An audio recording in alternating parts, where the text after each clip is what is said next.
Hello বন্ধুরা, সবাই কিরকম আছো? আশা করি সবাই ভালো আছো।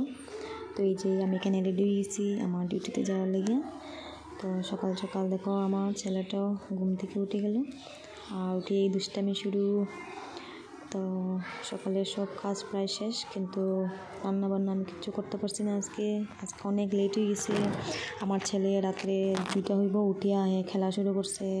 তো তারে নিয়ে দুই ঘন্টা তো রাত্রে বইয়া সময় কাটাইছি। আর এখানে সকালে কাপড় ধোয়া হয়েছে অনেক, তো রান্নার সময় পাওয়া গেল না। তো এই যে আমার মাসি আইছেন, তাই না আমার কাপড়টা মিলিয়ে দিবা এখন। সকালের তো ব্যস্ততা, মানে সকালবেলা এত তাড়াহুড়া লাগে আমার, কিচ্ছু করার সময় থাকে না।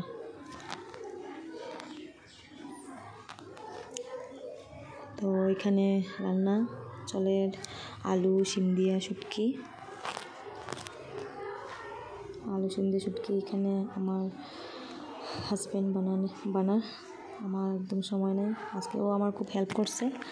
আর এখানে মাছ ভাজা, যতটুকু সময় পাওয়া যতটুকু। আর এখানে আমার দেখো আমার লাগে বড়ি লই আইছে আমার মাসিমণি। আমি বড়ি খাইতে খুব ভালো পাই।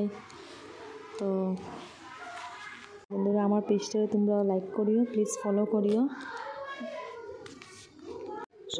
সকালে খাওয়াই যায় না, কিন্তু তবুও একটু খাইয়া দিতে লাগে, না হইলে তো পরে মানে অসুবিধা হয়ে যায়। তো একটু খাইয়া আমি এখন বাইরে যাই। তো ভিডিওটা এখানেই, সবাইকে